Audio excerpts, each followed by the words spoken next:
Welcome student. আজকের ভিডিওতে আলোচনা করব ভারতবর্ষের প্রধানমন্ত্রীর ক্ষমতা, কার্যাবলী ইত্যাদি সম্পর্কে।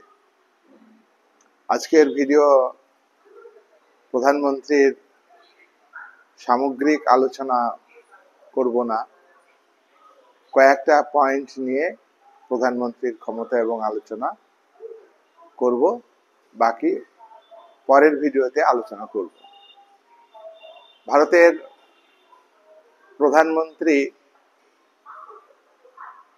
কেন্দ্রীয় শাসন ব্যবস্থার, ভারতবর্ষের শাসন ব্যবস্থার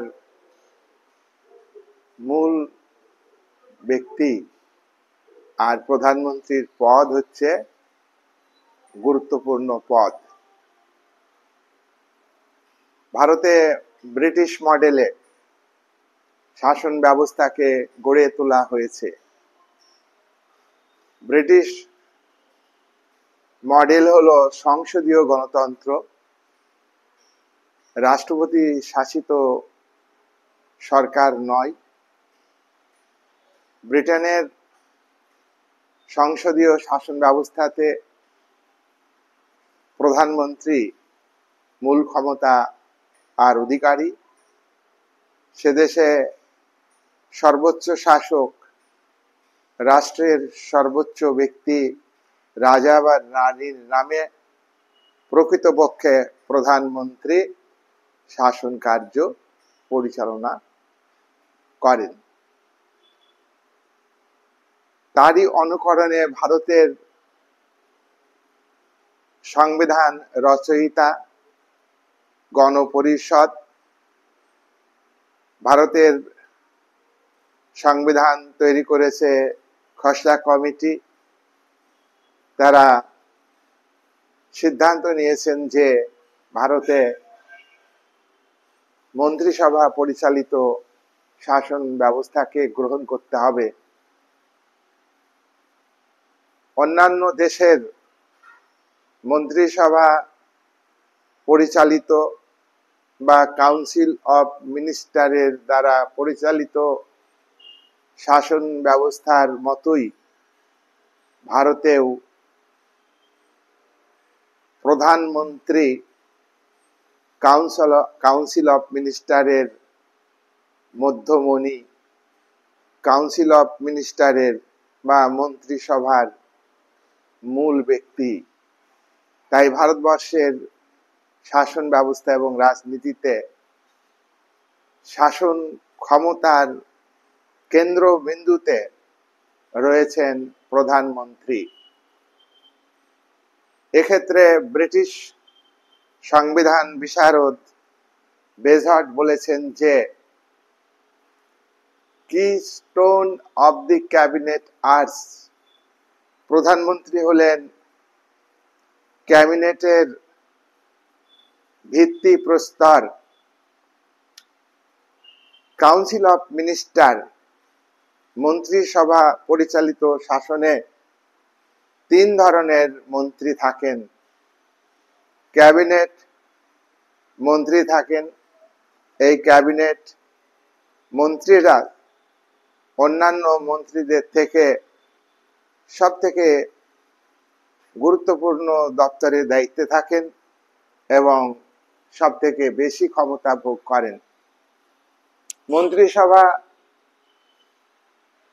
আর মধ্যে এই ক্যাবিনেট মন্ত্রীদের সাহায্য করবার জন্য ডেপুটি মিনিস্টার বা উপমন্ত্রী বা প্রতিমন্ত্রী থাকেন। একজন ক্যাবিনেট মিনিস্টারকে সহযোগিতা করবার জন্য একজন বা দুজন উপমন্ত্রী থাকতে পারেন, কিন্তু এই উপমন্ত্রীদের হাতে দপ্তরের মূল ক্ষমতা থাকে না। দপ্তরের মূল ক্ষমতা থাকে ক্যাবিনেট মন্ত্রীর হাতে। তাহলে ক্যাবিনেট মন্ত্রী সব থেকে বেশি গুরুত্বপূর্ণ ভূমিকা পালন করেন, আর ডেপুটি মিনিস্টার মিনিস্টাররা ক্যাবিনেট মন্ত্রীকে সাহায্য করে। কাউন্সিল অফ মিনিস্টারের আরেক ধরনের মন্ত্রী থাকেন, তারা হলেন স্টেট মিনিস্টার বা রাষ্ট্রমন্ত্রী। তারা দেশের অপেক্ষাকৃত কম গুরুত্বপূর্ণ দপ্তরের দায়িত্বে থাকেন, এদেরকে রাষ্ট্রমন্ত্রী বলা হয়। এই রাষ্ট্রমন্ত্রীদের হাতে ক্যাবিনেট মন্ত্রীদের তুলনায় কম ক্ষমতা থাকে এবং ক্যাবিনেটের দপ্তরের তুলনায় কম গুরুত্বপূর্ণ দপ্তর রাষ্ট্রমন্ত্রীদের হাতে থাকে। তাহলে আমরা দেখছি মন্ত্রিসভার মধ্যে সব থেকে গুরুত্বপূর্ণ মন্ত্রী হলেন ক্যাবিনেট মন্ত্রীরা। আর এই ক্যাবিনেট মন্ত্রীদের মধ্যে মূল ক্ষমতার অধিকারী প্রধানমন্ত্রী। তাই বেজটের বক্তব্যকে অনুসরণ করে ব্রিটেনের মতোই ভারতেও ক্যাবিনেটের মধ্যমণি হলেন প্রধানমন্ত্রী। ভারতের প্রধানমন্ত্রীকে ক্যাবিনেট তোরণের স্তম্ভ বলা যায়, তাকে কেন্দ্র করেই ক্যাবিনেট পরিচালিত হয়। ক্যাবিনেটের দপ্তর বন্টনের মূল ক্ষমতা প্রধানমন্ত্রীর হাতে ন্যস্ত। দপ্তর ঠিক করবেন প্রধানমন্ত্রী, আর রাষ্ট্রপতি এই প্রধানমন্ত্রীর পরামর্শ অনুযায়ী ক্যাবিনেট এর মন্ত্রীদের নিয়োগ করেন। প্রধানমন্ত্রীকেও রাষ্ট্রপতি নিয়োগ করেন, আর প্রধানমন্ত্রীর মতামত অনুযায়ী অন্যান্য মন্ত্রীদের নিয়োগ করেন। রাষ্ট্রপতি মাত্র শপথ বাক্য পাঠ করেন, এর বাইরে কিন্তু এক্ষেত্রে রাষ্ট্রপতির ক্ষমতা নেই, প্রধানমন্ত্রীর হাতে ক্ষমতা ন্যস্ত। তাই ভারতবর্ষে মার্কিন যুক্তরাষ্ট্রের মতো রাষ্ট্রপতির ক্ষমতা নেই, ব্রিটেনের মতো, ব্রিটিশ প্রধানমন্ত্রীর মতো ভারতের প্রধানমন্ত্রীর হাতে মূল ক্ষমতা কেন্দ্রীভূত হয়েছে। আমরা ভারতবর্ষের শাসন ব্যবস্থা এবং রাজনীতির ইতিহাসে এটা লক্ষ্য করব। 1952 সাল থেকে যে সাধারণ লোকসভার নির্বাচনগুলি হয়েছে, তাতে প্রধানমন্ত্রীর ক্ষমতা এবং কর্তৃত্ব প্রতিষ্ঠিত হয়েছে। তাই অনেকে বলেন ভারতবর্ষে ইংল্যান্ডের মতোই মন্ত্রিসভা পরিচালিত শাসন ব্যবস্থা না বলে ভারতে প্রধানমন্ত্রীর দ্বারা পরিচালিত শাসন ব্যবস্থা বললেই ভালো হয়। প্রধানমন্ত্রী ক্যাবিনেটের মধ্যেও আবার কিচেন ক্যাবিনেট তৈরি করেন। কিচেন ক্যাবিনেট কি? ক্যাবিনেটের যদি 20-22 জন ক্যাবিনেট মন্ত্রী থাকেন, বিভিন্ন দপ্তরের দায়িত্বে থাকেন, তাদের মধ্যে থেকে কোনো গুরুত্বপূর্ণ বিষয়ে সরকারি সিদ্ধান্ত নেওয়ার ক্ষেত্রে প্রধানমন্ত্রী 2 জন বা 3 জন বা 4 জন ক্যাবিনেট মন্ত্রীকে ডেকে তিনি নিজস্ব দপ্তরে সেই বিষয়ে আলোচনা করতে পারেন। এইটাকে বলা হয় কিচেন ক্যাবিনেট, ক্যাবিনেটের রান্নাঘর। এটা ব্রিটেনে যেমন আছে, তাকে অনুকরণ করে ভারতবর্ষের প্রধানমন্ত্রীর ক্ষেত্রেও এই কিচেন ক্যাবিনেটের গুরুত্বকে স্বীকার করা হয়। আবার কিচেন ক্যাবিনেটে যে কজন ক্যাবিনেট মন্ত্রীদের নিয়ে প্রধানমন্ত্রী আলোচনা করেন, সেখানেও কিন্তু প্রধানমন্ত্রী চূড়ান্ত সিদ্ধান্ত নিতে পারেন। কিচেন ক্যাবিনেটের 2 জন বা 3 জনের কর্তৃত্ব এখানে প্রতিষ্ঠিত হয় না, তাদের সঙ্গে পরামর্শ করতে পারেন। তাদের মতামতকে প্রধানমন্ত্রী গুরুত্ব দিতেও পারেন, আবার নাও দিতে পারেন। যাই হোক, ভারতবর্ষে সংসদীয় গণতন্ত্রে, ভারতের শাসন ব্যবস্থাতে এবং রাজনীতিতে মূল ব্যক্তি, মূল ক্ষমতার অধিকারী হলো প্রধানমন্ত্রী। ভারতবর্ষের প্রধানমন্ত্রীর নিয়োগ সম্পর্কে ভারতের সংবিধানে তেমন কোনো বক্তব্য উল্লেখ নেই। শুধুমাত্র 75 ধারায় উল্লেখ আছে যে ভারতবর্ষের প্রধানমন্ত্রী কাউন্সিল অফ মিনিস্টারদের ঠিক করেন, আর ভারতবর্ষের প্রধানমন্ত্রীকে নিয়োগ করেন রাষ্ট্রপতি। রাষ্ট্রপতির এই নিয়োগের ক্ষেত্রে কোনো স্বেচ্ছাধীন ক্ষমতা নেই। রাষ্ট্রপতি নিজের ইচ্ছা মতো প্রধানমন্ত্রীকে নিয়োগ করতে পারেন না। লোকসভাতে যে দল এককভাবে নিরঙ্কুশ সংখ্যাগরিষ্ঠতা অর্জন করে সেই দলের নেতা বা নেত্রীকে রাষ্ট্রপতি নিয়োগ করেন। রাষ্ট্রপতির কাজ হলো আনুষ্ঠানিক কাজ, শুধু প্রধানমন্ত্রীকে শপথ বাক্য পাঠ করান, সংবিধানের প্রতি অঙ্গীকার স্বীকার করতে হয়, সংবিধান মেনে কাজ করবেন, এই এই এই মতামত প্রধানমন্ত্রীকে পাঠ করতে হয়। সুতরাং এইটুকুই হলো রাষ্ট্রপতির ক্ষমতা। তাহলে প্রধানমন্ত্রীর নিয়োগের ক্ষেত্রে রাষ্ট্রপতির নিজস্ব স্বেচ্ছাধীন ক্ষমতা নেই। ৭৫(৩) ধারা, ৩ হচ্ছে উপধারা।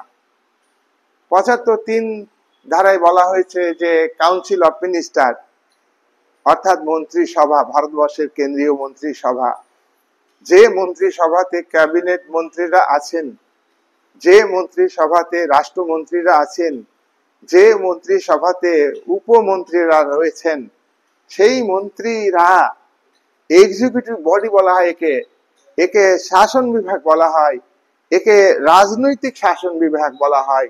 নির্বাচিত প্রতিনিধি নিরঙ্কুশ সংখ্যা গরিষ্ঠ দলের মধ্যে থেকে একজন নেতা ঠিক হয়, আর সেই নেতাই কাউন্সিল অফ মিনিস্টারের অন্যান্য সদস্যদের ঠিক করেন। এরা সমষ্টিগতভাবে এবং ব্যক্তিগতভাবে লোকসভার কাছে তাদের কাজের জন্য দায়ী থাকেন। তাহলে আমরা এটা দেখতে পাচ্ছি যে প্রধানমন্ত্রী নির্ধারণের ক্ষেত্রে যে দল এককভাবে নিরঙ্কুশ সংখ্যাগরিষ্ঠতা অর্জন করে সেই দলের নেতাকেই রাষ্ট্রপতি প্রধানমন্ত্রী হিসাবে নিয়োগ করে থাকেন।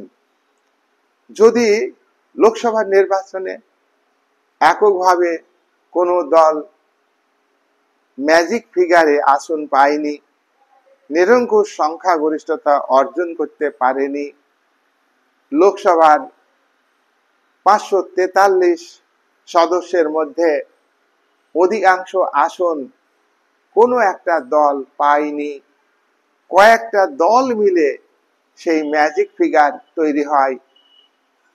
বর্তমানে যেমন বিজেপি তোমার 140-41টা আসন পেয়েছে, সেখানে 240-41টা আসন পেয়েছে, 240-41 আসন পেয়েছে, সেখানে 272 আসন পায়নি।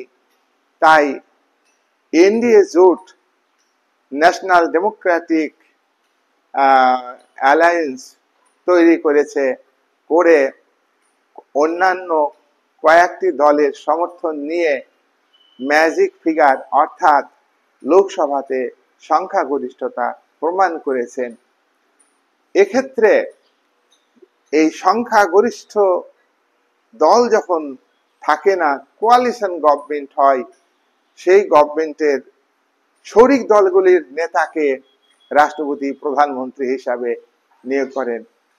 এখানে মনে রাখা দরকার, এককভাবে কোনো একটা দল লোকসভাতে নিরঙ্কুশ সংখ্যাগরিষ্ঠতা অর্জন করতে পারলে অন্য দলের সদস্যদের, এমপিদের সমর্থনের দরকার হয় না, সংখ্যাগরিষ্ঠতা প্রমাণ করবার জন্য নিজেই প্রমাণ করতে পারে।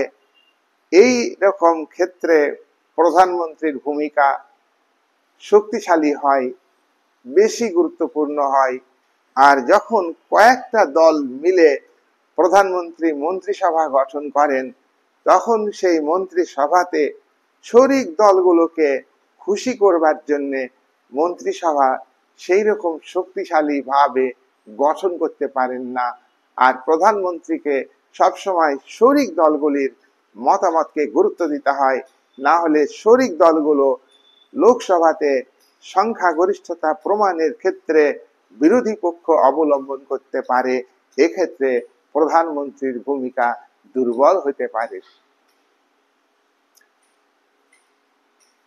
এই আলোচনার প্রেক্ষাপটে প্রধানমন্ত্রীর কার্যকাল সংবিধানে উল্লেখ আছে 5 বছর।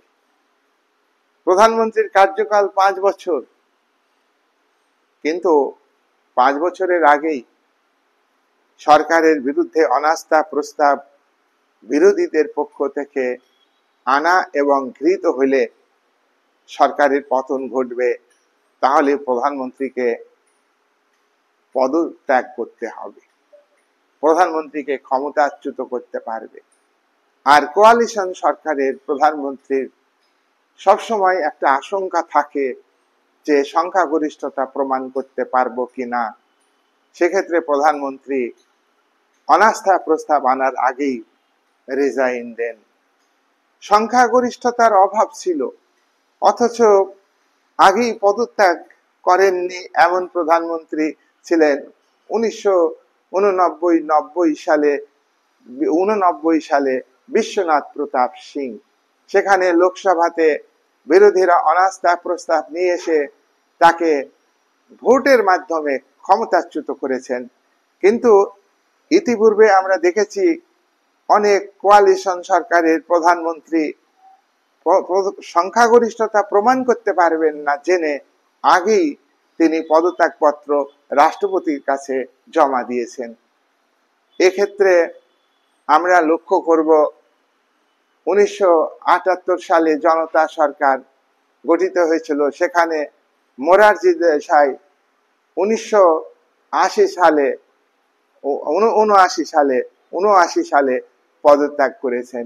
মন্ত্রিসভা ভেঙে গেছে, আবার কোয়ালিশন সরকার হয়েছে, চৌধুরী চরণ সিং প্রধানমন্ত্রী হয়েছিলেন, তিনিও সংখ্যাগরিষ্ঠতা প্রমাণ করতে পারবেন না, কিছুদিন পরে তাকে পদত্যাগ করতে হয়েছে। চন্দ্রশেখর আজাদ, তাকেও এইভাবে পদত্যাগ করতে হয়েছে। 1996 সালে অটল বিহারী বাজপেয়ীকে 13 দিনের মাথায় পদত্যাগপত্র রাষ্ট্রপতির কাছে জমা দিয়েছেন। এই যে দেবগৌড়া 5 বছরের আগেই পদত্যাগপত্র জমা দিয়েছেন। আই.কে. গুজরাল, তিনিও কার্যকাল 5 বছর এর আগেই পদত্যাগপত্র জমা দিয়েছেন। তবে সংখ্যাগরিষ্ঠতা থাকলে প্রধানমন্ত্রী 5 বছরের জায়গায় 6 বছরও থাকতে পারেন। লোকসভার কার্যকাল যদি বৃদ্ধি পায়, তাহলে কিন্তু প্রধানমন্ত্রীর কার্যকালও বৃদ্ধি পাবে। এইরকম দেখা গিয়েছে জরুরি অবস্থাকালীন ভারতবর্ষে 1975 সালে, তখন লোকসভার কার্যকাল বৃদ্ধি করা হয়েছিল। সেখানে প্রধানমন্ত্রীর ইন্দিরা গান্ধীর কার্যকালও বৃদ্ধি হয়েছিল। এবারে আমরা আলোচনা করব প্রধানমন্ত্রীর কিছু ক্ষমতা নিয়ে আলোচনা করব।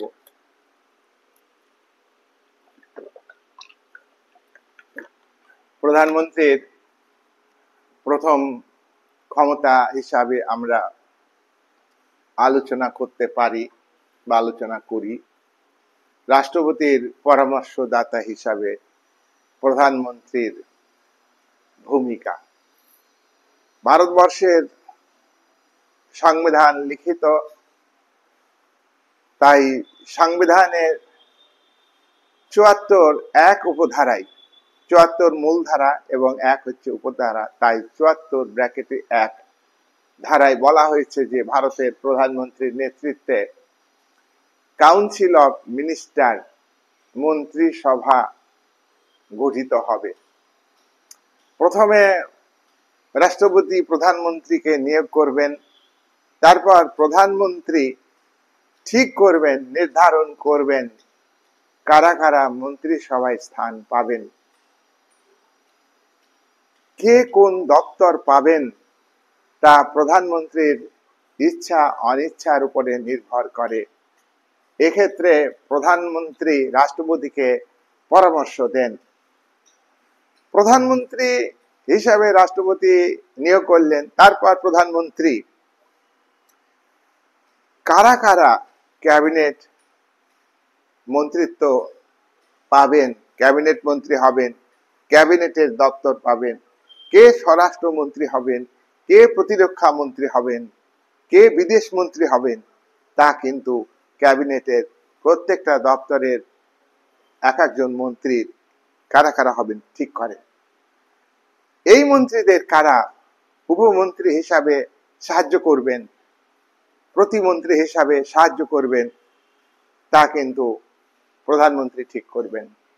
তারপর অপেক্ষাকৃত কম গুরুত্বপূর্ণ দপ্তর, যেটাকে রাষ্ট্রমন্ত্রী বলা হয়, রাষ্ট্রমন্ত্রীর পদে কারা কারা নিযুক্ত হবেন, কারা থাকবেন, সেটা প্রধানমন্ত্রী ঠিক করেন। এইভাবে ঠিকঠাক করে তিনি লিস্ট তৈরি করেন। সেই লিস্টটা, সেই তালিকাটা রাষ্ট্রপতির হাতে তিনি দিয়ে দেন। রাষ্ট্রপতি আনুষ্ঠানিকভাবে এই কাউন্সিল অফ মিনিস্টারদের, অর্থাৎ 3 ধরনের যারা মন্ত্রী হবেন, যাদের নাম প্রধানমন্ত্রী লিস্ট করে দিয়েছেন, তাদের নাম ধরে ধরে রাষ্ট্রপতি ডাকবেন এবং আনুষ্ঠানিকভাবে তারা সংবিধানকে মান্যতা দেওয়ার জন্য অঙ্গীকারবদ্ধ হবেন, শপথ বাক্য পাঠ করবেন, কি দায়িত্ব তাদের পালন করতে হবে ইত্যাদি সম্পর্কে। এই ব্যাপারে মূল ক্ষমতা প্রধানমন্ত্রীর, এ ব্যাপারে রাষ্ট্রপতির যে ক্ষমতা, এটা আনুষ্ঠানিক ক্ষমতা। তাহলে আমরা দেখছি এই মন্ত্রিসভা গঠনের ক্ষেত্রে প্রয়োজনে মন্ত্রিসভা পুনর্গঠনের ক্ষেত্রে রাষ্ট্রপতিকে প্রধানমন্ত্রী পরামর্শ দিতে পারেন। তাহলে রাষ্ট্রপতি এবং প্রধানমন্ত্রীর সঙ্গে ঘনিষ্ঠ সম্পর্ক আছে, তাদের রিলেশন ওতপ্রোতভাবে জড়িত। ইন্ডিয়ার সর্বোচ্চ শাসক, রাষ্ট্রের শাসক, নামে মাত্র শাসক, তিনি হলেন প্রেসিডেন্ট। তার সম্মান, তার মর্যাদা বেশি, কিন্তু পরামর্শ দেওয়ার ক্ষেত্রে রাষ্ট্রপতিকে পরামর্শ দেওয়ার ক্ষেত্রে মূল ক্ষমতা ভোগ করেন প্রধানমন্ত্রী। তাহলে প্রধানমন্ত্রীর ক্ষমতা পরামর্শ দানের ক্ষেত্রে ব্যাপক। এক্ষেত্রে রাষ্ট্রপতির ক্ষমতা আনুষ্ঠানিক মাত্র। রাষ্ট্রপতি এবং প্রধানমন্ত্রীর সঙ্গে সম্পর্ক যত ভালো হবে, ততই কিন্তু গভর্নমেন্টের সিদ্ধান্তকে বাস্তবায়িত করা ভালো হবে, বাস্তবায়িত করা সম্ভব হবে। এবারে আমরা আলোচনা করব প্রধানমন্ত্রীর ক্ষমতা, যেটা হলো দ্বিতীয় ক্ষমতা। এই দ্বিতীয় ক্ষমতা হলো মন্ত্রী পরিষদের প্রধান হিসাবে। মন্ত্রিসভার, ভারতের কেন্দ্রীয় মন্ত্রিসভার মধ্যমণি হলেন প্রধানমন্ত্রী। মন্ত্রীরা সমপর্যায়ভুক্ত ব্যক্তিদের মধ্যে, মন্ত্রী সবাই মন্ত্রী, কাউন্সিল অফ মিনিস্টারের 75, 80 বা 70 জন কাউন্সিল অফ মিনিস্টার রয়েছেন ভারতবর্ষের কেন্দ্রীয় মন্ত্রিসভাতে। তাদের মর্যাদা, সবাই মন্ত্রী, কিন্তু সমান মর্যাদার মধ্যে অগ্রগণ্য ব্যক্তি হলেন প্রধানমন্ত্রী। প্রধানমন্ত্রী এখানে অন্যান্য মন্ত্রীদের থেকে সবথেকে বেশি গুরুত্বপূর্ণ। প্রধানমন্ত্রী ঠিক করবেন ক্যাবিনেট মন্ত্রী কারা কারা হবেন, প্রধানমন্ত্রী ঠিক করবেন ক্যাবিনেট মন্ত্রীদের সাহায্যকারী বা প্রতিমন্ত্রী কারা কারা হবেন, প্রধানমন্ত্রী ঠিক করবেন রাষ্ট্রমন্ত্রী কারা কারা হবেন। তাহলে ক্যাবিনেট গঠনের ক্ষেত্রে আনুষ্ঠানিক ক্ষমতা, ক্যাবিনেটের সদস্যদের নিয়োগ করবেন মাত্র রাষ্ট্রপতি। ক্যাবিনেটের মূল ক্ষমতা কিন্তু প্রধানমন্ত্রীর হাতে ন্যস্ত। রাষ্ট্রমন্ত্রী নিয়োগের ক্ষেত্রে মূল ক্ষমতা প্রধানমন্ত্রীর হাতে ন্যস্ত। রাষ্ট্রমন্ত্রী উপমন্ত্রীদের নিয়োগের ক্ষেত্রে নেতৃত্ব দেন প্রধানমন্ত্রী। তাহলে সব সময় এই কথা খেয়াল রাখতে হবে, কাউন্সিল অফ মিনিস্টার গঠনের ক্ষেত্রে প্রধানমন্ত্রীর ক্ষমতা এবং কর্তৃত্ব সুনিশ্চিতভাবে প্রতিষ্ঠিত হয়েছে ভারতীয় গণতান্ত্রিক সংসদীয় শাসন ব্যবস্থাতে। তবে প্রধানমন্ত্রীকে মন্ত্রিসভা গঠনের ক্ষেত্রে কিছু বিষয় তিনি বিশেষভাবে গুরুত্ব দেবেন।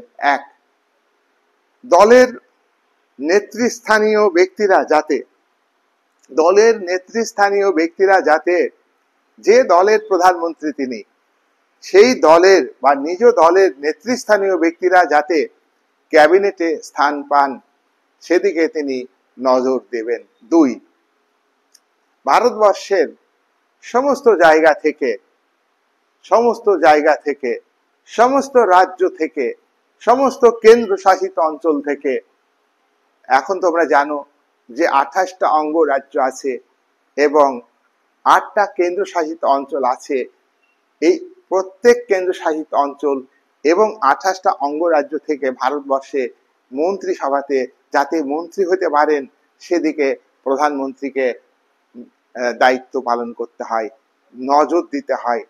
তিন, প্রধানমন্ত্রীকে মন্ত্রিসভা গঠনের ক্ষেত্রে আর একটি গুরুত্বপূর্ণ দায়িত্ব পালন করতে হয়, ভারতবর্ষে যাতে তপশিলি জাতি উপজাতির প্রতিনিধি মন্ত্রিসভাতে থাকতে পারেন, ভারতবর্ষের মুসলিম সম্প্রদায়ের প্রতিনিধি জনপ্রতিনিধি যাতে মন্ত্রিসভায় থাকতে পারেন, ভারতবর্ষের যারা খ্রিস্টান ধর্মের মানুষ তাদের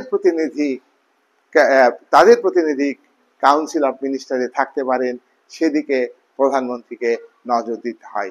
চার, প্রধানমন্ত্রীকে আরো নজর দিতে হয় মন্ত্রিসভা গঠনের ক্ষেত্রে গণমাধ্যমের যাতে প্রতিনিধি থাকে, শিল্প গোষ্ঠীর প্রতিনিধি যাতে মন্ত্রিসভাতে থাকেন, এছাড়া বিভিন্ন জনগোষ্ঠীর প্রতিনিধি যাতে মন্ত্রিসভাতে থাকে সেদিকে প্রধানমন্ত্রীকে মন্ত্রিসভা গঠনে নজর দিতে হয়।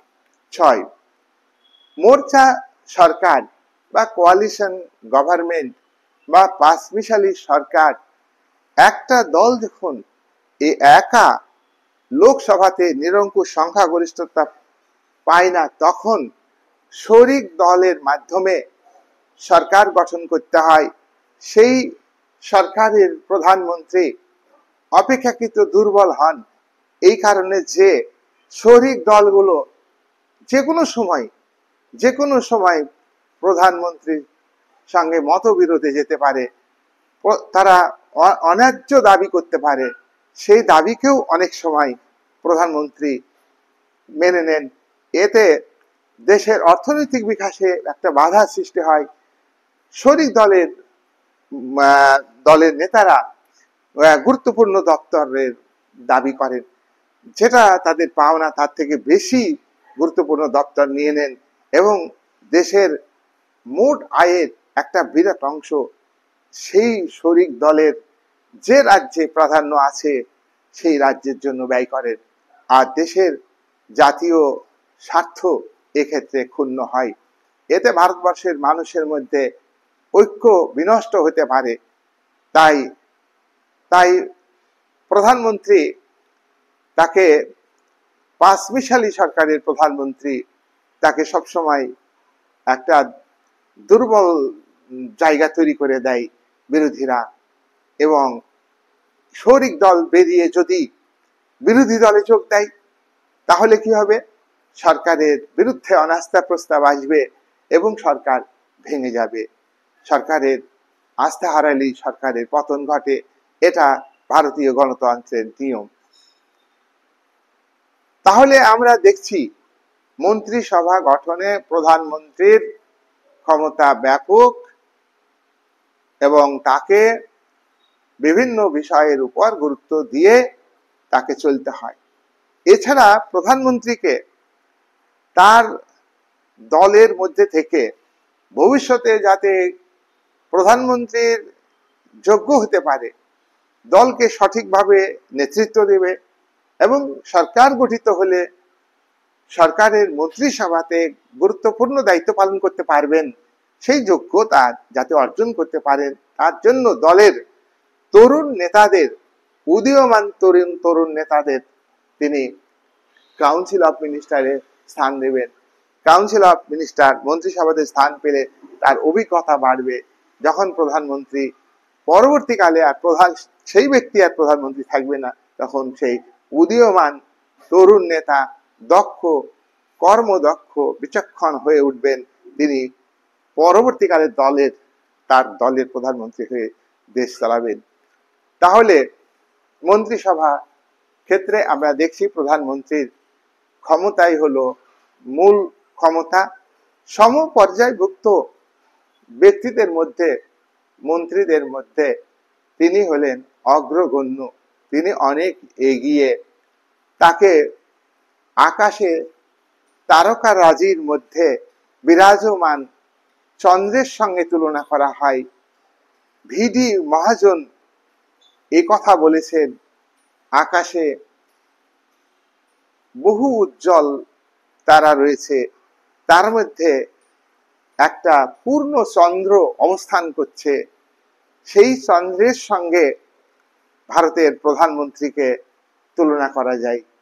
ব্রিটিশ প্রধানমন্ত্রীকে উইলিয়াম হারকোর্ট এই কথা বলেছিলেন, আকাশে বিরাজমান চন্দ্র স্বরূপ হলো প্রধানমন্ত্রী ব্রিটেনের ক্ষেত্রে, আর ভারতের ক্ষেত্রে ভিডি মহাজন বলেছেন আকাশে বিরাজমান চন্দ্র স্বরূপ হলো ভারতের প্রধানমন্ত্রী। প্রধানমন্ত্রী দপ্তরের পুনর্বন্টন করে থাকেন মন্ত্রিসভাকে সুষ্ঠুভাবে পরিচালনা করবার জন্য। নেক্সট হলো, এটা লাস্ট পয়েন্ট, লোকসভার নেতা হিসাবে প্রধানমন্ত্রী। তোমরা কথা জানো, ভারতবর্ষের পার্লামেন্টের তিনটি অংশ। এক হলো লোকসভা নিম্নকক্ষ পার্লামেন্টের, দুই হলো পার্লামেন্টের উচ্চকক্ষ রাজ্যসভা, এটা স্থায়ী কক্ষ, আর তিন হলো ভারতবর্ষের রাষ্ট্রপতি। রাষ্ট্রপতি পার্লামেন্টের অবিচ্ছেদ্য অংশ এই কারণে যে লোকসভা এবং রাজ্যসভা থেকে কোনো বিল পাস হওয়ার পরে রাষ্ট্রপতিকে সই করতে হয়। রাষ্ট্রপতি সই করলে তবেই সেই বিল আইনে পরিণত হয়। তাই ভারতের পার্লামেন্টের, ব্রিটেনের পার্লামেন্টের মতো তিনটি পার্ট আছে। এক হলো লোকসভা অস্থায়ী কক্ষ, দুই হলো রাজ্যসভা স্থায়ী কক্ষ, তিন হলো রাষ্ট্রপতি। আমরা দেখব যে প্রধানমন্ত্রী লোকসভার নেতা হিসাবে কি ভূমিকা পালন করেন। দেখো, লোকসভার নির্বাচন সাধারণত প্রতি 5 বছর অন্তর অন্তর হয়, কিন্তু অনেক সময় রাজনৈতিক অস্থিরতার কারণে বা ক্ষমতাসীন দলের নিরঙ্কুশ সংখ্যাগরিষ্ঠতার অভাবে কোয়ালিশন গভর্নমেন্টের শরিক দলগুলি বিরোধী পক্ষ যোগ দিলে সেই সরকারের পতন হয়। ভারতবর্ষের রাজনীতিতে এটা বহু বছর ধরে এটা চলেছে। কোয়ালিশন গভর্নমেন্ট, এককভাবে কোনো একটা দল, ভারতবর্ষে বহুদলীয় ব্যবস্থা আছে। ভারতবর্ষ একটা সংসদীয় গণতন্ত্রের দেশ। গণতন্ত্রের মূল ভিত্তি, গণতন্ত্রের প্রাণ হচ্ছে পলিটিক্যাল পার্টি। তাহলে প্রধানমন্ত্রীকে লোকসভার নেতা হিসাবে, দলের নেতা হিসাবে তাকে গুরুত্ব দিতে হয়। আবার লোকসভাতে তার দলের যত সদস্য আছে সেই সদস্যদের তাকে গুরুত্ব দিতে হয়। লোকসভার বাইরে থেকেও মন্ত্রী সভাতে তিনি স্থান দিতে পারেন। লোকসভার বাইরে থেকে রাজ্যসভাতেও তিনি মন্ত্রিসভাতে স্থান দিতে পারেন। আবার লোকসভা, রাজ্যসভার কোনো কক্ষেরই সদস্য নয় এমন ব্যক্তিকেও তিনি মন্ত্রিসভাতে স্থান দিতে পারেন। তবে তাকে 6 মাসের মধ্যে কোনো একটা নির্বাচন কেন্দ্র থেকে নির্বাচিত করতে হবে। কোনো সিট যদি ফাঁকা না থাকে তাহলে কোনো সদস্যকে রিজাইন দিতে বলবেন প্রধানমন্ত্রী বা তার দলের নেতা। রিজাইন দেওয়ার পরে সেখানে সেই কেন্দ্রে তাদের প্রার্থী দাঁড় করিয়ে নির্বাচন হবে।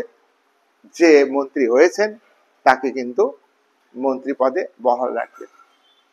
নির্বাচনে যদি সেই মন্ত্রী হেরে যান তাহলে তার মন্ত্রিত্ব থাকবে না। তাহলে আমরা দেখছি লোকসভার মূল নায়ক হলো প্রধানমন্ত্রী, সংসদের নিম্নকক্ষ, লোকসভার ভাগ্য নির্ধারণ করেন প্রধানমন্ত্রী। আবার লোকসভার মধ্যে যে মন্ত্রিসভা রয়েছে, এক্সিকিউটিভ রয়েছে, রাজনৈতিক শাসন বিভাগ রয়েছে, সেই শাসন বিভাগের সদস্যরা, দপ্তরের মন্ত্রীরা, তারা ব্যক্তিগতভাবে তার দপ্তরের কাজের জন্য সামগ্রিকভাবে টোটাল লোকসভার সদস্যদের কাছে দায়বদ্ধ। কোনো ব্যক্তি যদি তার দপ্তরে দুর্নীতি করেন, কোনো ব্যক্তি যদি তার দপ্তরকে সঠিকভাবে কাজ করাতে না পারেন, তাহলে বিরোধীরা তার ভুল ত্রুটি তুলে ধরবেন, বিরোধীরা তাকে বেকায়দায় ফেলার চেষ্টা করবেন। তখন প্রধানমন্ত্রী সেই মন্ত্রীকে ব্যক্তিগতভাবে সহযোগিতা করবেন, ব্যক্তিগতভাবে সহযোগিতা করে বিরোধীদের আক্রমণকে প্রতিহত করে সেই ব্যক্তিগতভাবে তার মন্ত্রিসভার সদস্যকে তিনি বাঁচাবেন। আবার মন্ত্রীরা সমষ্টিগতভাবে, যৌথভাবে, মন্ত্রিসভার সদস্যরা যৌথভাবে শাসন বিভাগ, টোটাল আইন বিভাগ, অর্থাৎ লোকসভার টোটাল মেম্বারের কাছে রেসপন্সিবল তাদের কাজের জন্য। মন্ত্রিসভা যদি ভুল সিদ্ধান্ত নেন, মন্ত্রিসভা যদি জনস্বার্থ বিরোধী সিদ্ধান্ত নেন, তাহলে লোকসভার বিরোধী দলনেতা এবং বিরোধী দলগুলো অনাস্থা প্রস্তাব নিয়ে আসবেন এবং এই অনাস্থা প্রস্তাব পাশ হইতে হবে। পাশ হওয়ার পরে সরকারের প্রতি এই আইনসভার অর্থাৎ লোকসভার টোটাল মেম্বারের সমর্থন আছে কি নেই তার ভিত্তিতে অনাস্থা প্রস্তাবকে পাশ হইতে হবে। যদি মন্ত্রিসভার বিরুদ্ধে, মন্ত্রীদের বিরুদ্ধে অনাস্থা প্রস্তাব পাশ হয়ে যায়, তাহলে সরকার পড়ে যাবে, সরকারের পতন ঘটবে। এই জায়গায় দাঁড়িয়ে প্রধানমন্ত্রীকে এই যৌথ দায়িত্বশীলতার দায়িত্ব প্রধানমন্ত্রীকে গ্রহণ করতে হয়। বিভিন্ন দপ্তরের মন্ত্রীরা ঠিকঠাক কাজ করছেন কিনা, বিভিন্ন দপ্তরের মন্ত্রীদের অর্থাৎ সরকারের যে সিদ্ধান্ত, সেই সিদ্ধান্তকে কার্যকরী করেন কারা? তোমার স্থায়ী কর্মচারীরা, সচিবরা, সচিবের আন্ডারে একাধিক সচিব, মুখ্য সচিব, তার আন্ডারে একাধিক সচিব থাকে এবং তাদের আন্ডারে অনেক অ্যাসিস্ট্যান্ট থাকেন। তারা সঠিকভাবে ইমপ্লিমেন্ট করছে কিনা গভর্নমেন্টের পলিসি, এইটাই হলো যৌথ দায়িত্বশীলতা। যৌথ দায়িত্বশীলতার ক্ষেত্রে প্রধানমন্ত্রীকে ভীষণভাবে নজর দিতে হয়, টেক কেয়ার করতে হয়। প্রধানমন্ত্রী এই যৌথ দায়িত্বশীলতার ক্ষেত্রে কিছু কিছু বিষয়ে তাকে বিশেষভাবে নজর দিতে হয়। এক, গভর্নমেন্টের কার্যক্রম, সরকারের কার্যক্রম, কর্মসূচি এবং সরকার যে নীতি নিচ্ছে সেই নীতিটা সঠিক কিনা প্রধানমন্ত্রী নজর রাখবেন। প্রতিরক্ষা মন্ত্রী যে ডিসিশন নিচ্ছেন, স্বরাষ্ট্রমন্ত্রী যে ডিসিশন নিচ্ছেন, ডিসিশন নিয়ে মন্ত্রিসভাতে পাশ করিয়ে লোকসভাতে পাশ করিয়ে নিচ্ছেন। আবার লোকসভায় পাশ করানো যাবে কি যাবে না সেই ব্যাপারে প্রধানমন্ত্রী একটা নজর রাখবেন, সদস্যদের আচরণ খেয়াল রাখবেন, সদস্যদের সুযোগ সুবিধা দেবেন। এই দায়িত্বগুলো তাকে পালন করতে হয়। তাহলে কি কি দায়িত্ব পালন করে? 1 নাম্বার, গভর্নমেন্টের কার্যক্রম এবং নীতি সঠিকভাবে গৃহীত হচ্ছে কিনা তিনি দেখবেন। 2, গৃহীত নীতি সঠিকভাবে ব্যাখ্যা করতে হবে লোকসভাতে বিরোধী দলের সামনে। 3, দলীয় সদস্যদের তার দলের সদস্যদের সুযোগ সুবিধা অসুবিধা কি সুবিধা আছে সেগুলো তিনি দেখবেন। 5, বিতর্কে প্রয়োজনে প্রধানমন্ত্রী যোগদান করবেন, কোন সদস্য বেকায়দায় পড়লে তাকে হেল্প করবেন। প্রাইম মিনিস্টার লোকসভার গুরুত্বপূর্ণ বিল নিয়ে আসবেন নিজে, এবং তার মন্ত্রিসভার ক্যাবিনেট মন্ত্রীরা সঠিকভাবে বিল আনছে কিনা, বিলের মধ্যে কতটা মেরিট আছে ডিমেরিট আছে তা বিচার বিশ্লেষণ করবেন। এইভাবে তিনি তিনি লোকসভার নেতা হিসাবে ভূমিকা পালন করবে। তাহলে আজকে আমি ভিডিওতে 3টি পয়েন্ট নিয়ে আলোচনা করলাম। প্রধানমন্ত্রীর ক্ষমতা নিয়ে, রাষ্ট্রপতির পরামর্শদাতা হিসাবে প্রধানমন্ত্রীর ভূমিকা, মন্ত্রিসভার প্রধান হিসাবে প্রধানমন্ত্রীর ভূমিকা, আর লোকসভার নেতা হিসেবে প্রধানমন্ত্রীর ভূমিকা। আজকের ভিডিও খুবই গুরুত্বপূর্ণ। আমি পরবর্তী ভিডিওতে 4 নাম্বার থেকে শুরু করব, 4 নাম্বার ক্ষমতা নিয়ে দলের নেতা হিসাবে। এটা পরবর্তী ভিডিওতে আলোচনা হবে। আজকের আলোচনা অর্থাৎ প্রধানমন্ত্রীর সম্পর্কে পার্ট 1 আমার হেডলাইন থাকবে। এই ভিডিওটা ভালো করে দেখবে, এই বলে আমার আলোচনা এখন শেষ করলাম।